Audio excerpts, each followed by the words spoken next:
Hello YouTube family, Radhe Radhe, जय माता दी। हम अपने चैनल अवधि गीत पे आप सभी भाई बहनों का स्वागत करते हैं और आशा नहीं पूरी उम्मीद करते कि आपको हमारा गाना पसंद आएगा। गाना पसंद आएगा तो प्यारा सा कमेंट ज़रूर करना। चैनल पर नए हैं तो सब्सक्राइब करना ना भूलें। हम आपके बीच में बहुत ही प्यारा तीज व्रत सोहर लाए हैं। तीज के व्रत बड़ा पावन, बड़ा मन भावन हो। सखिया निर्जल रह के उपवास, शिव गौरी के मनावऊँ, शिव गौरी के मनावऊँ हो। तीज के व्रत बड़ा पावन, बड़ा मन भावन हो। सखिया निर्जल रह के उपवास, शिव गौरी के मनावऊँ हो। भोरे उठी गूंगी नहाबै, सिंगार सोला करबै, सिंगार सोला करबै हो।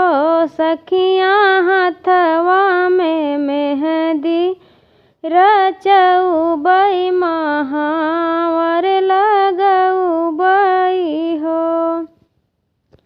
भोरे उठी गूंगी नहाबै, सिंगार सोला करबै, सिंगार सोला करबै हो। सखिया हथवा में मेहंदी रचउबै, महावर लगउबै, महावर लगउबै हो। भर मांग सिंदूरा लगउबै, गजरा सजउबै, गजरा सजउबै हो।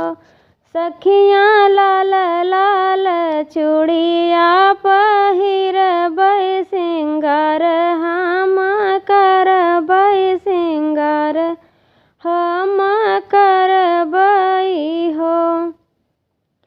सखिया लाल लाल चूड़िया पहिरबै, सिंगार हम करबै, सिंगार हम करबै हो।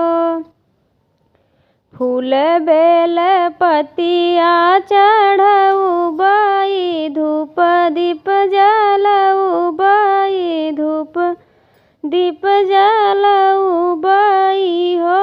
सखिया शिव गौरी के माँ पूजन करबै, मगन हम मंगबै हो। सखिया संग शिव गौरी के पूजबै, मगन हम मंगबै, मगन हम मंगबै हो। लाई बाटी सोलहउ सिंगार, त चुनरी ओढ़उबै, त चुनरी ओढ़उबै हो।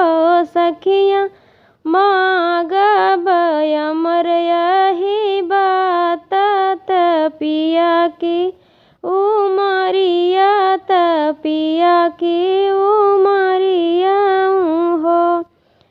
सखिया मांगबै अमर यही बात, त पिया की उमरिया, त पिया की